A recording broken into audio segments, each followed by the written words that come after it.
అందరికీ ఈరోజు మనం నేర్చుకోబోతున్నది స్వాతంత్ర్యానంతర విద్యా కమిషన్లు. అందులో భాగంగా మనం పార్ట్ ఏ కిందన మనం Radhakrishnan commission, Mudaliar commission, Kothari commission ఈ మూడింటి గురించి మనం చూసాము. ఇప్పుడు మనం చూడబోయేది ఏంటంటే Ishwarbhai Patel committee, Malcolm Adiseshiah committee, Chattopadhyaya commission, జాతీయ విద్యా విధానం, అలాగే Ramamurthy committee, Janardhan Reddy committee, Yashpal committee, కార్యాచరణ కార్యక్రమం 1992, చతుర్వేది కమిటీ, జాతీయ పాఠ్య ప్రణాళిక చట్టం అయితే ఇది ఎన్సెఫ్ 2005 గురించి నేనైతే ఇవ్వలేదు బిట్స్. వీటి గురించి మనం బిట్స్ అనేది ఇప్పుడు ఈ వీడియోలో ప్రిపేర్ చేయడం జరిగింది. ఒకసారి చూద్దాం. అయితే మనం ప్రాక్టీస్ బిట్స్ అనేది చూసుకునే ముందుగా ప్రాక్టీస్ బిట్స్ అనేవి ఉన్నాయి. ఈ ప్రాక్టీస్ బిట్స్ అనేవి చూసుకునే ముందుగా మ్యాటర్ అనేది ఒకసారి చూద్దాం. వీటి గురించి ముఖ్యమైన పాయింట్స్ చూసాక మనం ప్రాక్టీస్ బిట్స్కి వెళ్దాం. ఇక్కడ ఫస్ట్ పాయింట్ చూస్తే 1968 జాతీయ విద్యా విధానం నచ్చకపోవడం వల్ల జనతా ప్రభుత్వం విద్యా విధాన సమీక్ష కొరకు నియమించినటువంటి కమిటీ ఏది అంటే ఈశ్వరీభాయ్ పటేల్ కమిటీ అన్నమాట. నెక్స్ట్ వన్, అయితే ఈ ఈశ్వరీభాయ్ పటేల్ ఎవరు అంటే గుజరాత్ విశ్వవిద్యాలయం యొక్క వైస్ ఛాన్సలర్. పాఠశాలల్లో సాంఘిక ఉత్పాదక కృత్యాలు SUPWని ప్రవేశపెట్టాలని సూచించిన కమిటీ ఏదంటే ఈశ్వరీభాయ్ పటేల్ కమిటీ అన్నమాట. నెక్స్ట్ వన్, ఆంగ్ల భాషను 8వ తరగతి వరకు ప్రవేశపెట్టాలని సూచించిన కమిటీ ఏదంటే ఆంగ్ల భాషను 8వ తరగతి వరకు ప్రవేశపెట్టాలని సూచించింది ఈశ్వరీభాయ్ పటేల్ కమిటీ. తరగతుల స్థాయి 1 నుండి 5 వరకు ప్రాథమిక, 6 to 7 మాధ్యమిక, 8 to 10 సెకండరీగా ఉండాలని సూచించిన కమిటీ ఏదంటే ఈశ్వరీభాయ్ పటేల్ కమిటీ అన్నమాట. ఉపాధ్యాయులకు మార్గదర్శక పుస్తకాలు మరియు బోధనా సహాయాలను అందించాలని సూచించిన కమిటీ కూడా ఈశ్వరీభాయ్ పటేల్ కమిటీ. 1 నుండి 5 తరగతుల వారికి హోంవర్క్ను నిషేధించిందనమాట. 1 నుండి 5 తరగతుల వారికి హోంవర్క్ను నిషేధించిన కమిటీ ఈశ్వరీభాయ్ పటేల్ కమిటీ. బడి మానివేసిన వారు తిరిగి పాఠశాలల్లో చేరడానికి సహాయపడడానికి బహుళ ప్రవేశ వ్యవస్థను అమలు చేయాలని సిఫార్సు చేసింది. 1986 నూతన జాతీయ విద్యా విధానానికి ముందు విద్యా పరిస్థితిని సమీక్షిస్తూ భారత ప్రభుత్వం ఆగస్టు 1985లో ప్రచురించిన శీర్షికా పత్రం ఏంటంటే విద్యలో సవాళ్లు ఒక నూతన దృక్పథం అనేటటువంటిది. 1986 నూతన జాతీయ విద్యా విధానాన్ని ఆమోదించినటువంటి ప్రధానమంత్రి ఎవరు అంటే రాజీవ్ గాంధీ. 1986 నూతన జాతీయ విద్యా విధానాన్ని రూపొందించినటువంటి విభాగం ఏది అంటే మానవ వనరుల అభివృద్ధి మంత్రిత్వ శాఖ పివి నరసింహారావు గారి యొక్క మంత్రిగా ఉన్నప్పుడు, విద్యాశాఖ మంత్రిగా ఆయన ఉన్నటువంటి కాలంలో అన్నమాట. 1986లో విద్యాశాఖ మంత్రి ఎవరంటే పివి నరసింహారావు గారు. మానవ వనరుల మంత్రిత్వ శాఖ ఈ జాతీయ విద్యా విధానాన్ని రూపొందించిందని గుర్తుపెట్టుకోవాలి. అన్ని రాష్ట్రాలలో జాతీయ స్థాయిలో 10+2+3 విద్యా విధానాన్ని అమలు చేయాలని సూచించిన కమిటీ. ఈ విద్యా విధానాన్ని సూచించింది ఎవరు అంటే కొఠారి కమిషన్. ఈ విధానాన్ని అమలు చేయాలని ఎవరు సూచించారంటే జాతీయ విద్యా విధానం 1986. జాతీయ విద్యా విధానం 1986 యొక్క ప్రధాన లక్ష్యం ఏమిటి అంటే నాణ్యమైన విద్య ద్వారా అభివృద్ధి. 1986 జాతీయ విద్యా విధానం యొక్క విద్యా లక్ష్యం ఏమిటి? ఉత్పాదకత, అధిక సామర్థ్యం, ఆలోచన శక్తి మరియు ఆత్మవిశ్వాసం కలిగినటువంటి పౌరులను తయారు చేయడం. అలాగే ఇంగ్లీష్ను అంతర్జాతీయ భాషగా మాత్రమే కాకుండా గ్రంథాలయ భాషగా కూడా గుర్తించాలని సూచించిన విద్యా విధానం ఏదంటే 1986 జాతీయ విద్యా విధానం. NPE 1986 అనగా అర్థం ఏంటంటే జాతీయ విద్యా విధానం 1986 అని. 15 నుండి 35 సంవత్సరాల వయసు గల వారిలో నిరక్షరాస్యతను నిర్మూలించడానికి అధిక ప్రాధాన్యం ఇచ్చినటువంటి కమిషన్ ఇచ్చింది ఎవరు అంటే NPE 1986. ఓబీబీ పథకాన్ని అమలు చేసినటువంటి విద్యా విధానం ఏదంటే 1986. ఓబీబీ అంటే ఆపరేషన్ బ్లాక్ బోర్డ్ పథకం. ఎన్పిఏ 1986 కారణంగా గ్రామీణ ప్రాంతాల్లోని ప్రతిభావంతులైనటువంటి పిల్లల కోసం కేంద్ర ప్రభుత్వం ఏర్పాటు చేసినటువంటి పాఠశాలలు ఏవి అంటే నవోదయ పాఠశాలలు. నవోదయ పాఠశాలల ఏర్పాటు అనేది దేని ఫలితం అంటే ఎన్పిఏ 1986 యొక్క కారణంగానే ఏర్పాటు చేశారు.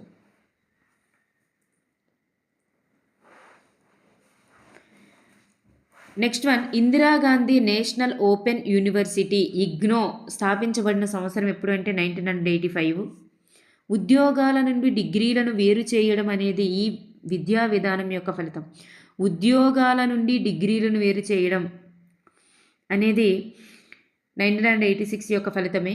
మరి 1986 ఫలితంగా విద్యలో ప్రవేశపెట్టబడినటువంటి కొత్త అంశాలు ఏమిటి అంటే విలువల విద్య మరియు పర్యావరణ విద్య. విలువల విద్య మరియు పర్యావరణ విద్య. ఇన్ సర్వీస్ ఉపాధ్యాయుల కోసం డైట్ల స్థాపనకు కారణం ఏంటి? డైట్లు స్థాపన అనేది దేని ఫలితంగా జరిగిందంటే ఎన్పిఏ 1986. ఇన్ సర్వీస్ ఉద్యోగుల కోసం అనమాట. అది వ్యక్తుల యొక్క ఉద్యోగ అర్హతలను నియమించడానికి ఎన్పిఏ 1986 ప్రారంభించినటువంటి సేవ ఏమిటి అంటే national testing service. National testing service. NPA 1986 ద్వారా విద్యలో నిర్మాణం కోసం ఆల్ ఇండియా సర్వీస్ స్థాపించబడింది. ఇండియన్ ఎడ్యుకేషన్ సర్వీస్ అన్నమాట. నెక్స్ట్ వన్, పిల్లల విద్య కోసం ఎన్పిఏ 1986 ప్రతిపాదించిన సిఫార్సులు ఏంటంటే పిల్లల రక్షణ కేంద్రాలు. ఆరోగ్య విద్య మరియు కళలను కూడా పాఠ్యాంశాల్లో భాగంగా ఉండాలని పేర్కొన్నది 1986. మరి 1986 సిలబస్లో తప్పనిసరి సబ్జెక్టులు ఉండాలని చెప్పింది ఏంటంటే ఒకటిగా ఫస్ట్లో ప్రాథమిక దశలో భాషలు, ఉన్నత ప్రాథమిక మరియు మాధ్యమిక దశకు వచ్చేసరికి గణితం, పర్యావరణ శాస్త్రం, సామాజిక సైన్స్ అనేది ఉండాలని చెప్పింది. ఎస్యూపీడబ్ల్యూ ఆరోగ్యము, శారీరక విద్య, కళా విద్య కూడా ఉండాలని చెప్పిందనమాట.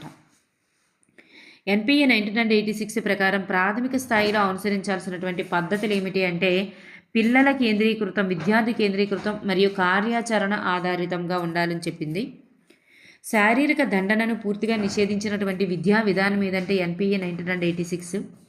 నవోదయ పాఠశాలల్లో ప్రతిభావంతులైనటువంటి గ్రామీణ విద్యార్థులకు కేటాయించిన సీట్ల సంఖ్య ఎంత అంటే 75%.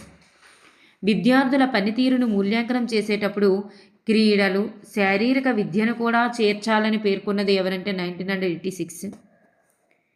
పరీక్షలలో మార్కులకు బదులుగా గ్రేడులు ఇవ్వాలని సూచించింది కూడా 1986 అన్నమాట. దేనిని సిఫార్సు చేసిందంటే గ్రేడులను సిఫార్సు చేసింది. ఎన్సిటిఈ సంస్థ స్థాపన అనేది దేని ఫలితం అంటే ఎన్పిఏ 1986 యొక్క ఫలితమే.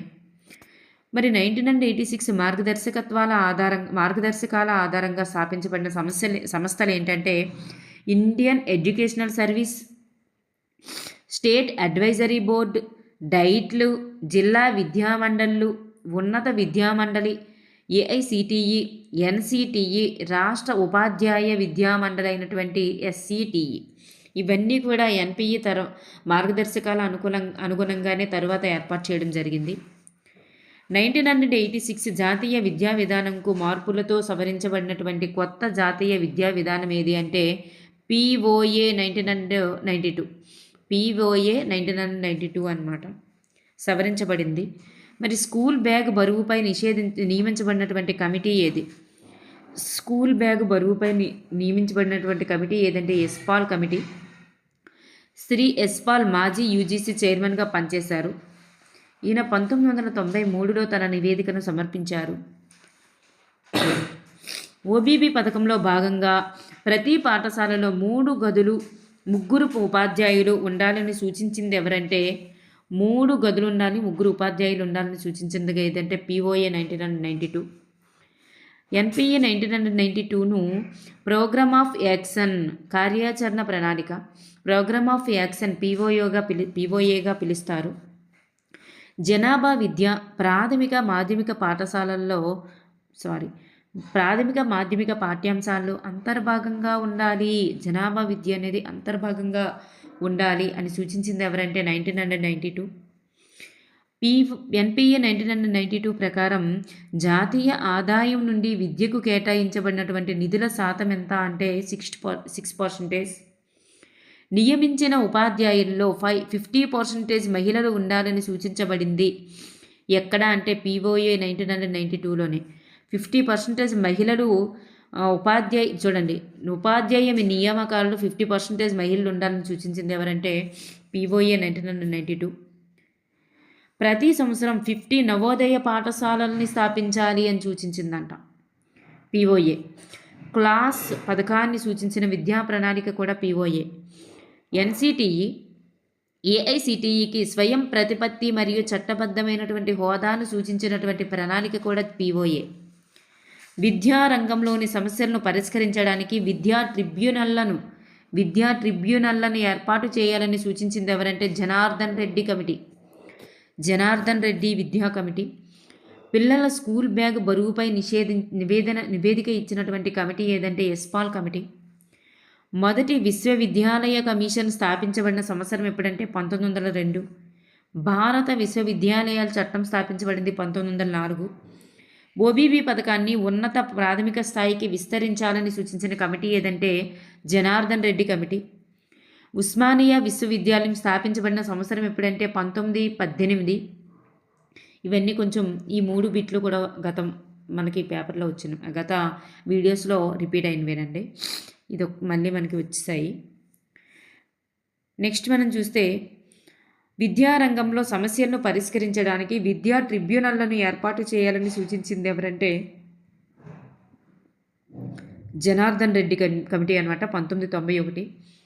స్కూల్ బ్యాగ్ బరువులపై నివేదిక ఇచ్చింది కూడా ఎస్పాల్ కమిటీ.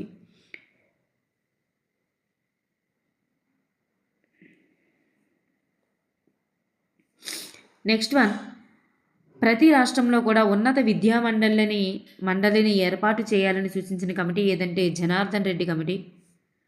1902 వరకు మన దేశంలో ఎన్ని ఉన్నటువంటి విశ్వవిద్యాలయాల సంఖ్య ఎంత అంటే 5. 2లో ఇండియన్ యూనివర్సిటీస్ కమిషన్ను నియమించింది ఎవరంటే లార్డ్ గర్జన్. భారత విశ్వవిద్యాలయాల చట్టం ప్రవేశపెట్టబడిన సంవత్సరం 1904. 1835లో స్వదేశీ విద్యా సంస్థలను మూసివేయాలని చెప్పింది లార్డ్ మెకాలే ప్రతిపాదనలు.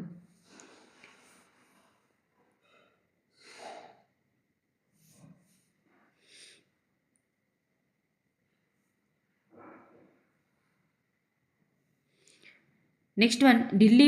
ఇక్కడ చూడండి, భారతదేశంలో సిబిఎస్ఈ ఆధ్వర్యంలో ఢిల్లీ ఓపెన్ స్కూల్ అనేది ఏ సంవత్సరంలో ప్రారంభమైందంటే 1979 జూలై. ఢిల్లీ ఓపెన్ స్కూల్ ఎప్పుడు నేషనల్ ఓపెన్ స్కూల్గా మారింది అంటే నవంబరు 1989లో, అంటే 10 years తర్వాత. నేషనల్ ఓపెన్ స్కూల్ అనేది ఇప్పుడు ఏ పేరుతో పిలువబడుతుంది అంటే ఎన్ఐఓఎస్ అంటే national institute of open schooling అని పిలువబడుతుంది. మరి దీన్ని ప్రారంభించబడినటువంటి విద్యా విధానంలో భాగంగా దీన్ని ప్రారంభించారు అంటే 1986 జాతీయ విద్యా విధానంలో భాగంగానే దీన్ని ప్రారంభించారు. విద్యార్థుల అభివృద్ధిని ఎప్పటికప్పుడు అంచనా వేయడానికి నిరంతర సమగ్ర మూల్యాంకనాన్ని సూచించినటువంటి విద్యా కమిటీ మొదటి కమిటీ ఏదంటే ఆచార్య రామ్మూర్తి కమిటీ. ప్రాథమిక విద్యను రాజ్యాంగంలో ప్రాథమిక హక్కుగా చేర్చాలని మొదట సూచించినటువంటి కమిటీ. ప్రాథమిక విద్యని ప్రాథమిక హక్కుగా చేర్చాలని మొదట సూచించిన కమిటీ ఏదంటే రామ్మూర్తి కమిటీ. బాలికలను పనిచేసుకునేటటువంటి పిల్లలను ఆకర్షించడానికి పాఠశాలల్లో కొత్త పద్ధతులను ప్రవేశపెట్టాలని సూచించింది ఆచార్య రామమూర్తి కమిటీ. నవోదయ విద్యా వ్యవస్థను ప్రోత్సహించడం పూర్తిగా సమర్థనీయం కాదు అని సూచించినటువంటి కమిటీ ఏదంటే ఆచార్య రామమూర్తి కమిటీ. 9 నుండి 12 తరగతి వరకు వృత్తి విద్యను తప్పనిసరి చేయాలని సూచించింది ఆచార్య రామ్మూర్తి కమిటీ. ఆచార్య రామ్మూర్తి కమిటీ కమిటీని ఎప్పుడు నియమించారు అంటే 90లో. నివేదికను ఎప్పుడు సమర్పించింది అంటే 91లో. ఆచార్య రామ్మూర్తి కమిటీ నివేదికను సమీక్షించినటువంటి కమిటీ. మరి రామ్మూర్తి కమిటీ నివేదికను సమీక్షించినటువంటి కమిటీ. ఈ కమిటీ తాలుగా విధి విధానాల గురించి సమీక్ష కోసం వేసింది జనార్దన్ రెడ్డి కమిటీ. +2 స్థాయిలో SUPW ఉండాలని సూచించినటువంటి కమిటీ ఏదంటే మాల్కమ్ ఆదిశేషయ్య కమిటీ. ఎస్యూపీడబ్ల్యూ అనగానే మనం ఈశ్వరీబాయి పటేల్ కమిటీ గుర్తొస్తుంది. కానీ +2 స్థాయి అనేసరికి గుర్తుపెట్టుకోండి, ఇది మాల్కం ఆదిశేషయ్య కమిటీ. ప్రాథమిక విద్యా వ్యవస్థను మెరుగుపరచడానికి అవసరమైన సంస్కరణలను సమీక్షించి సూచించడానికి 1992లో ఏర్పాటైనటువంటి కమిటీ ఏదంటే జాతీయ సలహా కమిటీ. జాతీయ సలహా కమిటీ నేషనల్ అడ్వైజరీ కమిటీ చైర్మన్గా పనిచేసినటువంటి వ్యక్తి ఎవరు అంటే ప్రొఫెసర్ యశ్పాల్. పాఠ్యపుస్తకాలు పాఠశాల ఆస్తి అని, పిల్లలు వాటిని కొనడం, ప్రతిరోజు పాఠశాలలకు ఇంటికి మోయడం మాన్పించాలని సూచించినటువంటి కమిటీ ఏదంటే యశ్పాల్ కమిటీ. రాజ్యాంగంలోని ఏ ఆర్టికల్ ప్రకారం పాఠశాల వయస్సు పిల్లలు ఎటువంటి పని చేయకుండా వారికి విద్యను అందించాలని తెలియజేస్తుందంటే 23A. వికలాంగ పిల్లలతో సహా ప్రతి బిడ్డకు కూడా విద్యా హక్కును కల్పించడం అనేది ఆర్టికల్ 41. ఇప్పుడు మనం ఒకసారి ప్రాక్టీస్ బిట్స్ అనేవి చూద్దాం. ఈశ్వరీబాయి పటేల్ కమిటీకి సంబంధించి సరికానిది ఏమిటి? ఈశ్వరీబాయి పటేల్ కమిటీకి సంబంధించి సరికానిది ఏమిటి? దీనిని 1977లో నియమించారు. విద్యను నియత మరియు అనియత రూపంలో అందించాలని సూచించింది. విద్యార్థుల యొక్క వ్యక్తిగత అవసరాలను తీర్చే విధంగా పాఠ్య ప్రణాళిక ఉండాలి అని పేర్కొంది. గాంధీజీ రూపొందించినటువంటి ప్రాతిపదిక విద్యా సూత్రాలు విద్యా విధానంలో పొందుపరచాలని సూచించింది. సో ఇక్కడ సూచించలేదు అన్నారు కాబట్టి ఇది మనకి సరికాదు. నెక్స్ట్ వన్, ఈశ్వరీబాయి పటేల్ కమిటీకి సంబంధించి సరి అయినది ఏమిటి? తరగతి గది ఒక్కటే అభ్యసనానికి ఆధారం కాకూడదని పేర్కొన్నది. ఈ కమిషన్ను కాంగ్రెస్ ఇతర విద్యా కమిషన్, కాంగ్రెసేతర అని అర్థం అనమాట, కాంగ్రెసేతర విద్యా కమిషన్గా పేర్కొంటారు. సో ఇందులో మనకి రెండు కూడా సరి అయినవి. తరగతి ఒక్కటే అభ్యసనానికి ఆధారం కాకూడదని చెప్పింది. తొలి కాంగ్రెసేతర విద్యా కమిషన్గా కూడా దీన్ని పేర్కొంటాం. నెక్స్ట్ వన్, ఈశ్వరీబాయి పటేల్ కమిటీకి సంబంధించి సరి అయినది ఏమిటి? మరి ఎస్యూపీడబ్ల్యూని సూచించినటువంటి విద్యా కమిషన్ ఎస్యూపీడబ్ల్యూ కోసం వారానికి 6 గంటలు కేటాయించాలని సిఫార్సు చేసింది. సో ఇక్కడ మనకి సరి అయినది ఏమిటి అంటే రెండు కూడా సరి అయినవి. ప్రాథమిక పాఠశాలలకు సంబంధించి పటేల్ సిఫార్సులలో పొందుపరచనిది ఏమిటి? దేనిని పొందుపరచలేదు? 3 గంటల నియత విద్య చాలు అని చెప్పింది. ఇంటి పని నిషేధించాలని చెప్పింది. కృత్య పద్ధతిని ప్రవేశపెట్టాలని కూడా చెప్పింది. సో టైం టేబుల్ దృఢంగా ఉండాలి అని మాత్రం చెప్పలేదు. సాంఘిక అధ్యయనం భారంగా మారింది. దాని నుండి వాణిజ్య శాస్త్రాన్ని తొలగించి అర్థశాస్త్రాన్ని పొందుపరచాలని పేర్కొన్న విద్యా కమిషన్ ఏమిటి? చూడండి, వాణిజ్య శాస్త్రాన్ని తొలగించి అర్థశాస్త్రాన్ని పొందుపరచాలని చెప్పింది ఈశ్వరీబాయి పటేల్ కమిటీ చెప్పింది. నెక్స్ట్ వన్, ఎన్సీఆర్టీ వారు పాఠ్యపుస్తకాలు రూపొందించేటప్పుడు బోధనా పరికరాలకు ప్రాముఖ్యత ఇవ్వాలని పేర్కొన్నది ఎవరు? ఎన్సీఆర్టీ వాళ్ళు పాఠ్యపుస్తకాలు రూపొందించేటప్పుడు బోధనా పరికరాలకి ప్రాధాన్యత ఇవ్వాలని పేర్కొన్నది ఎవరంటే ఈశ్వరీబాయి పటేల్ కమిటీ అన్నమాట. బడి మానివేసిన పిల్లలను బడిలో చేర్పించేందుకు బహుళ ప్రవేశ విధానాన్ని అమలుపరచాలని పేర్కొన్నది ఎవరు? బహుళ ప్రవేశ విధానాన్ని అమలుపరచాలని పేర్కొన్నది ఈశ్వరీబాయి పటేల్ కమిటీ అన్నమాట. 1977లో వృత్తి విద్యపై నియమించినటువంటి విద్యా కమిషన్ ఏమిటి?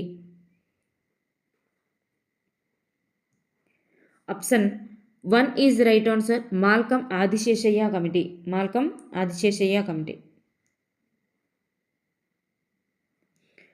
నెక్స్ట్ వన్, ఎన్పిఈ 1986కు సంబంధించి సరి అయినది ఏమిటి?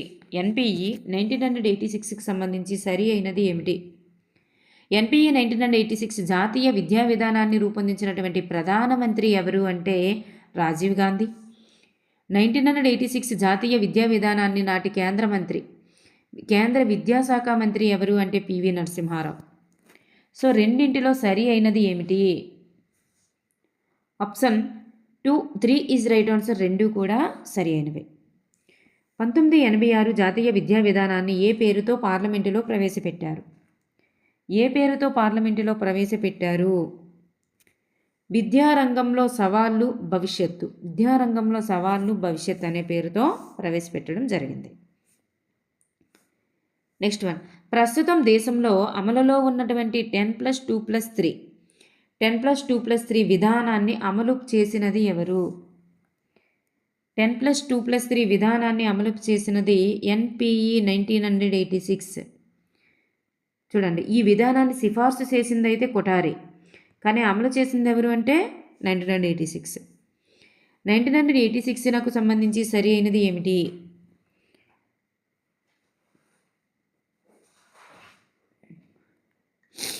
ఇక్కడ చూస్తే అన్ని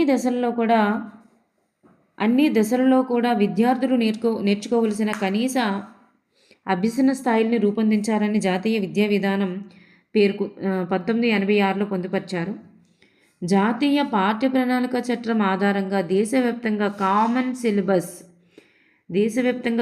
సిలబస్ రూపొందించబడుతుందని జాతీయ విద్యా విధానంలో పేర్కొంది. సో ఇక్కడ మనకి రెండూ కూడా సరి అయినవే. కనీస అభ్యసన స్థాయిలు రూపొందించడం గురించి, కామన్ సిలబస్ గురించి రెండు కూడా సరి అయినవే. NPE 1986కు సంబంధించి సరి అయినది ఏమిటి? ఒక భాష నుండి మరొక భాషలోనికి పుస్తకాలను తర్జుమా చేయాలని జాతీయ విద్యా విధానం సూచించింది, కానీ ఇక్కడ మనకి సూచించలేదు అన్నారు కాబట్టి ఆప్షన్ 1 అనేది సరికాదు. వికలాంగులకు సాధారణ పాఠశాలలో సమ్మిళిత విద్య ద్వారా మెరుగైన విద్యా సౌకర్యాలు కల్పించాలని జాతీయ విద్యా విధానం పేర్కొంది. సో ఫస్ట్ది కరెక్ట్ కాదు, సెకండ్ది కరెక్ట్. సో ఇక్కడ option 2 is the right answer. NPE 1986 సంబంధించి సరి అయినది ఏమిటి? 5 నుండి 30 సంవత్సరాల లోపు ఉన్నటువంటి నిరక్షరాస్యులకు వయోజన విద్యా కేంద్రాలు కల్పించాలి అని చెప్పింది. ఇక్కడ కల్పించకూడదు అన్నారు కాబట్టి ఫస్ట్ది సరికాదు. 14 సంవత్సరాల లోపు పిల్లలను బడిలో చేర్పించి వారికి మెరుగైన గుణాత్మక విద్య అందిస్తామని మరి 1986 NPE 86లో పొందుపరిచారు. సో ఇక్కడ మనకి బి సరి అయినది, ఏ సరికాదు. 1986 సంబంధించి సరి అయినది ఏమిటి? ఉన్నత పాఠశాలల్లో కనీస సౌకర్యాలు కల్పించడానికి నల్లబల్ల పథకాన్ని అమలు చేస్తామని మరి NPE 1986లో పేర్కొన్నారా అన్నారు. సో ఉన్నత పాఠశాలల్లో కాదు, ప్రాథమిక పాఠశాలల్లో. సో ఇక్కడ ఆప్షన్ 1 అనేది సరిగా లేదు. 1919 నాటికి 5 సంవత్సరాల విద్యను, 1995 నాటికి 8 సంవత్సరాల విద్యను పూర్తి చేయబోతున్నామని జాతీయ విద్యా విధానం పేర్కొంది. సో ఇక్కడ ఆప్షన్ 1 అండ్ 2 అనేటటువంటి బి అనేది సరి అయినది. అంటే ఏ సరికాదు, బి సరి అయినది. NPE 1986 సంబంధించి సరి అయినది ఏమిటి?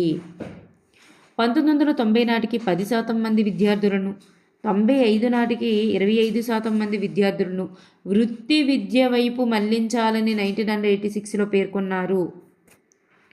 గ్రామీణ ప్రాంతాలలో ప్రతిభావంతులైనటువంటి విద్యార్థులకు నాణ్యమైన విద్యను అందించడానికి నవోదయ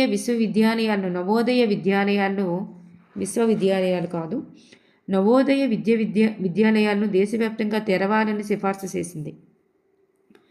చూడండి, వృత్తి విద్య వైపు మళ్లించడం కోసం నవోదయ విద్యాలయాలు, ఈ రెండు కూడా NPE సూచించింది. సో ఇక్కడ రెండు కూడా సరి అయినవే. విద్యార్థులలో విలువలు పెంపొందించడానికి పాఠ్య ప్రణాళికలో విలువల విద్యను ప్రవేశపెట్టాలని కూడా పొందుపరిచారు. ఎక్కడ అంటే దేనిలో పొందుపరిచారు? 1986లోనే పొందుపరిచారు, విలువల విద్య కోసం. పరీక్షా పద్ధతి నమ్మకమైనదిగాను, మూల్యాంకనం అనేది అభ్యసనాన్ని మెరుగుపరచడానికి, పరీక్షా పద్ధతి నమ్మకమైనదిగాను, మూల్యాంకనం అభ్యసనాన్ని మెరుగుపరచడానికి శక్తివంతమైన సాధనంగా రూపొందించాలని ఎక్కడ పేర్కొన్నారు అంటే 1986లో పేర్కొన్నారు. వృత్యంతర విద్యను వేరుపరిచి చూడలేము. ఉపాధ్యాయులు నిరంతర శిక్షణ ఇవ్వడానికి డైట్లు స్థాపించబడతాయి అని పేర్కొన్నది. ఎవరు పేర్కొన్నారు? డైట్లు స్థాపన అనేది ఎవరి ఫలితం అంటే NPE 1986 యొక్క ఫలితమే. వృత్యంతర విద్య రెండింటిని వేరు చేసి చూడలేము. ఉపాధ్యాయులు నిరంతర శిక్షణ తీసుకోవాలి అని చెప్పేసి డైట్లు స్థాపించింది 1986. 1986 జాతీయ విద్యా విధానాన్ని సమీక్షించి ఆచరణాత్మక సిఫార్సులు చేయమని నియమించినటువంటి విద్యా కమిషన్ ఏమిటి? రామమూర్తి కమిషన్.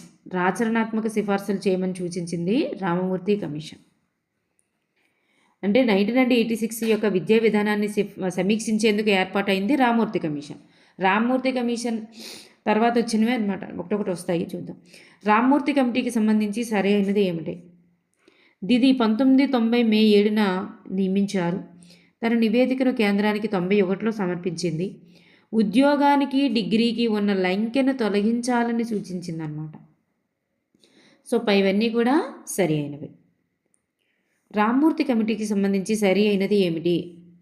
మరి ఈ కమిటీ తన నివేదికకు పెట్టిన పేరు ఏంటంటే నూతన వెలుగులోనికి మానవ సమాజం అనే పేరు ఏ కమిటీకి సంబంధించినది అంటే రామమూర్తి కమిటీ. దూర విద్యతో ఆలోచిస్తే నియత వృత్తి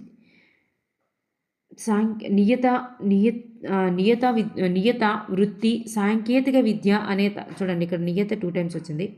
నియత విద్య, వృత్తి విద్య, సాంకేతిక విద్య అనే తారతమ్యం లేకుండా సాధారణ విద్యా విధానాన్ని అమలు చేయాలని పేర్కొంది.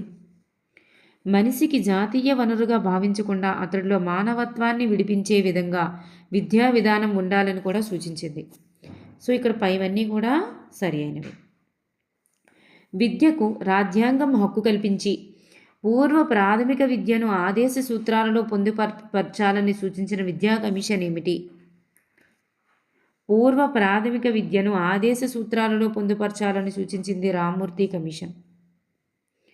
రామమూర్తి కమిటీకి సంబంధించి సరికానిది ఏమిటి? ఉన్నత విద్యా సంస్థల్లో కులం, మతం, ప్రాంతీయ అభిమానాలు పెరిగిపోతాయి, అవి లేకుండా చూడండి అని సలహా ఇచ్చింది. అలాగే విద్య యొక్క అవసరాన్ని తెలియజేసి ఆ తర్వాతనే వయోజన విద్యను అందించండి అని పేర్కొంది. పాఠ్య ప్రణాళిక నిర్మాణంలో ఉపాధ్యాయులకు విద్యార్థులకు చోటు ఉండాలని సూచించింది. ఇక్కడ ఉండరాదు అన్నారు కాబట్టి ఇది సరికాదు. ఉపాధ్యాయులకి విద్యార్థులకి చోటు ఇవ్వాలి పాఠ్య ప్రణాళిక నిర్మాణంలో అని చెప్పింది. సో ఇక్కడ ఆప్షన్ 3 సరికాదు, ఉండరాదు అని ఉంది కాబట్టి. పాఠశాల లేని ప్రాంతాలలో శిక్షా కార్మిని నియమించి ప్రాథమిక విద్యను అందించాలని పేర్కొందనమాట. శిక్షా కార్మిలను రామమూర్తి కమిటీ అనగానే మీకు శిక్షా కార్మి అనేది గుర్తుకు రావాలి. సో ఇక్కడ ఆప్షన్ 3 అనేది సరికాదు. జనార్దన్ రెడ్డి కమిటీకి సంబంధించి సరికానిది ఏమిటి? రామమూర్తి కమిటీ సిఫార్సును పరిశీలించేందుకే జనార్దన్ రెడ్డి కమిటీని నియమించారు. 1886 జాతీయ విద్యా విధానానికి ఆచరణాత్మక సూచనల కోసమే నియమించబడిన విద్యా కమిషన్ ఏంటంటే జనార్దన్ రెడ్డి కమిటీ. రామమూర్తి కమిటీ సిఫార్సును పరిశీలించి 1986 జాతీయ విద్యా విధానానికి ఆచరణాత్మక సూచనలు చేయడం కోసం రెండింటిని కోసమే నియమించబడింది ఏంటంటే జనార్దన్ రెడ్డి కమిటీ. దీనిని 1992లో నియమిస్తే తన నివేదికను దీన్ని 91లో నియమించారండి. 91లో నియమిస్తే 92లో నా నివేదికను సమర్పించింది. సో ఇక్కడ సరికానిది ఏదంటే ఆప్షన్ 2 సరికాదు. 21వ శతాబ్దంలో అడుగు పెట్టకముందే ప్రతి వ్యక్తి కూడా అక్షరాస్యులు కావాలని పేర్కొన్నది ఎవరంటే జనార్దన్ రెడ్డి కమిటీ. ఓకే అండి. నెక్స్ట్ వన్, ప్రతి విద్యార్థి కూడా ఇంటికి కిలోమీటర్ దూరంలో ప్రాథమిక పాఠశాలను నెలకొల్పాలని పేర్కొన్న కమిటీ ఏమిటి?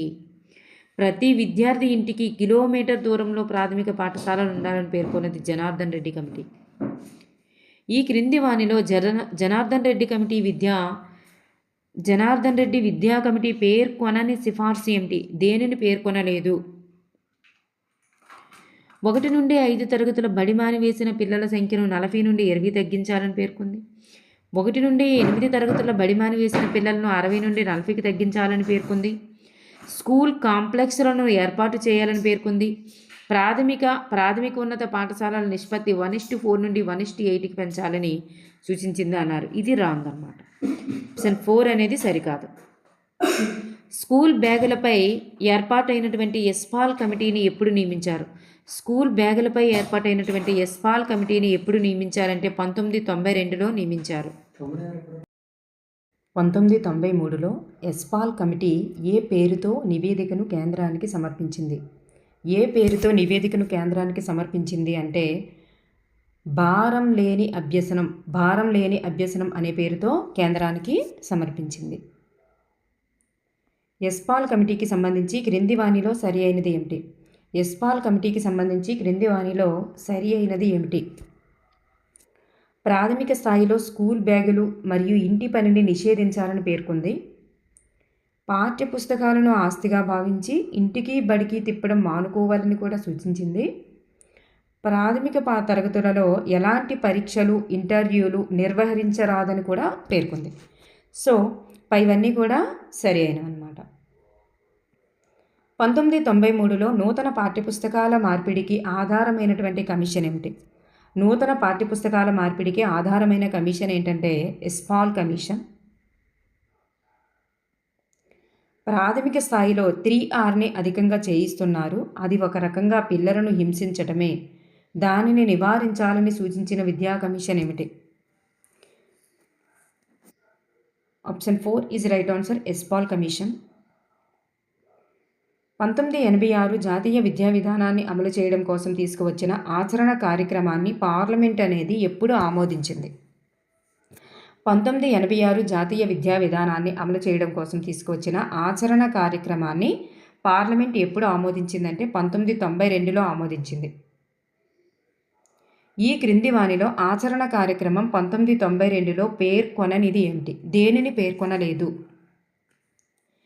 SABEలను స్థాపించడం పేర్కొంది. విద్యను స్థానిక సంస్థలకు బదలాయించడం గురించి కూడా పేర్కొంది. విద్యా ప్రణాళిక రూపొందించడం గురించి కూడా పేర్కొంది. రాష్ట్ర విద్యాశాఖలను ఏర్పాటు చేయడం అనేది పేర్కొనలేదన్నమాట. సో ఆప్షన్ 4 అనేటటువంటిది పేర్కొనలేదు. ఈ కార్యక్రమంలో భాగంగా జిల్లా విద్యా బోర్డులను ఏర్పాటు చేయాలని పొందుపరిచారు.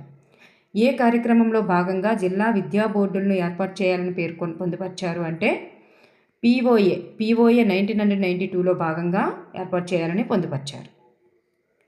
జిల్లా విద్యా బోర్డులకు ఒక ముఖ్య అధికారిని నియమించాలి అని దేనిలో పేర్కొన్నారు? POA 1992లో పేర్కొన్నారు. POA 1992. గ్రామ విద్యా కమిటీలు ఏర్పాటు చేసిన సూక్ష్మ విద్యా ప్రణాళిక బాధ్యత ఈ కమిటీకి అప్పగించాలని దీనిలో పేర్కొన్నారు. ఆయా కమిటీలకు అప్పగించాలని దేనిలో పేర్కొన్నారు? గ్రామ విద్యా కమిటీలు ఏర్పాటు చేయాలి. సూక్ష్మ విద్యా ప్రణాళిక అనేది బాధ్యతలను ఆ గ్రామ విద్యా కమిటీలకు అప్పగించాలి అని దేనిలో పేర్కొన్నారు అంటే POA 1992లో పేర్కొన్నారు. ఈ రాజ్యాంగ సవరణ ద్వారా విద్యను స్థానిక సంస్థలకు బదలాయించారు. ఏ రాజ్యాంగ సవరణ ద్వారా అంటే 73వ రాజ్యాంగ సవరణ ద్వారా విద్యను స్థానిక సంస్థలకి బదలాయించారు. +2 స్థాయి విద్యను వృత్తిపరంగా చేయుటకు ఏర్పాటు చేసిన కమిషన్ ఏమిటి? +2 స్థాయి విద్యను వృత్తిపరంగా చేయుటకు ఏర్పాటు చేసిన కమిటీ ఏమిటి అంటే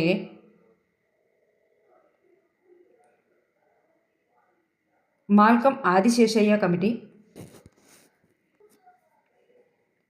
next one, Janardhan Reddy committee ఏర్పాటు యొక్క లక్ష్యం ఏమిటి? జనార్దన రెడ్డి కమిటీ ఏర్పాటు యొక్క లక్ష్యం ఏమిటి? ఆచార్య రామ్మూర్తి కమిటీ యొక్క పరిశీలన కోసం, అలాగే NPE 1986 యొక్క అమలు మరియు సమీక్ష కోసం, ఈ రెండింటి కోసం మరి జనార్దన్ రెడ్డి కమిటీని ఏర్పాటు చేయడం జరిగింది.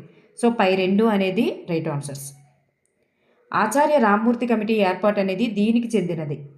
ఆచార్య రామ్మూర్తి కమిటీ ఏర్పాటు అనేది దేనికి సంబంధించినది అంటే NPE 1986 పైన సమీక్ష కొరకు, NPE 1986 పైన సమీక్ష కొరకు ఆచార్య రామ్మూర్తి కమిటీని ఏర్పాటు చేయడం జరిగింది.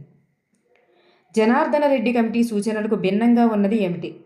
జనార్దన్ రెడ్డి కమిటీ సూచనలకు భిన్నంగా ఉన్నది ఏమిటి? ప్రతి విద్యార్థి ఇంటికి ఒక పాఠశాల 1 కిలోమీటర్ కంటే లోపలే దూరం ఉండాలని చెప్పింది. UGC ప్రాంతీయ కార్యాలయం ఏర్పాటు గురించి చెప్పింది. ప్రతి రాష్ట్రంలో కూడా ఉన్నత విద్యా మండళ్ల ఏర్పాటు గురించి కూడా చెప్పింది. సో పై 3 కూడా రైట్ ఆన్సర్స్. నవోదయ పథకం కొనసాగించరాదు అనేది కాదనమాట. నవోదయ పథకం కొనసాగించాలని చెప్పింది. సో కొనసాగించరాదు అన్నారు కాబట్టి అది కాదనమాట. యశ్పాల్ కమిటీ యొక్క ప్రధాన సిఫార్సులలో లేనిది ఏమిటి? దేని గురించి లేదు? మరి పుస్తకాల సంచి బరువు తగ్గించమని చెప్పింది, హోంవర్క్ నిషేధించాలని చెప్పింది, గ్రామ మండల జిల్లా స్థాయిల్లో విద్యా కమిటీల ఏర్పాటు గురించి కూడా చెప్పింది. నర్సరీ తరగతుల ప్రవేశం కొరకు ప్రవేశ పరీక్ష నిర్వహణ గురించి చెప్పలేదన్నమాట. టువర్డ్స్ ఎన్లైటెండ్ హ్యూమన్ సొసైటీ పేరుతో సమర్పించబడినటువంటి నివేదిక ఎవరికి సంబంధించినది? సో రామ్మూర్తి కమిటీ గారికి సంబంధించినది. రామ్మూర్తి కమిటీ. సాంఘిక శాస్త్రంలో అర్థశాస్త్రం వాణిజ్య శాస్త్రంను చేర్చకూడదు అని చెప్పినది ఎవరు? అర్థశాస్త్రం వాణిజ్య శాస్త్రాలని చేర్చకూడదు అని చెప్పినది ఎవరు?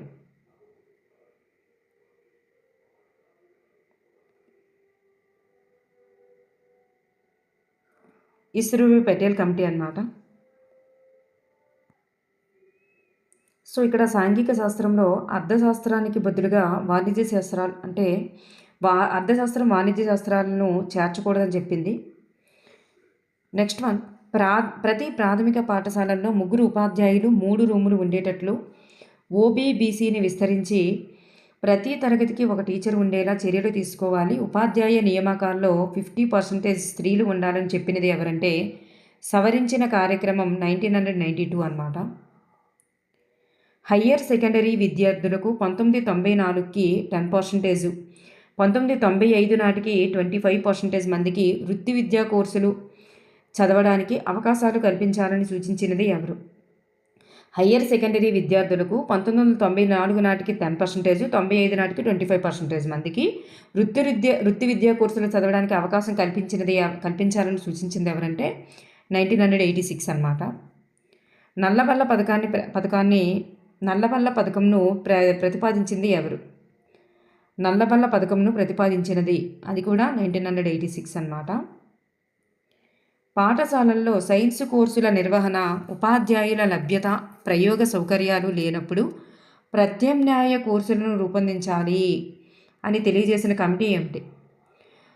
పాఠశాలల్లో సైన్స్ కోర్సుల నిర్వహణ, ఉపాధ్యాయుల లభ్యత, ప్రయోగ సౌకర్యాలు లేనప్పుడు ప్రత్యామ్నాయ కోర్సులను రూపొందించాలని తెలియజేసిన కమిటీ ఏదంటే ఎన్పిఈ 1986.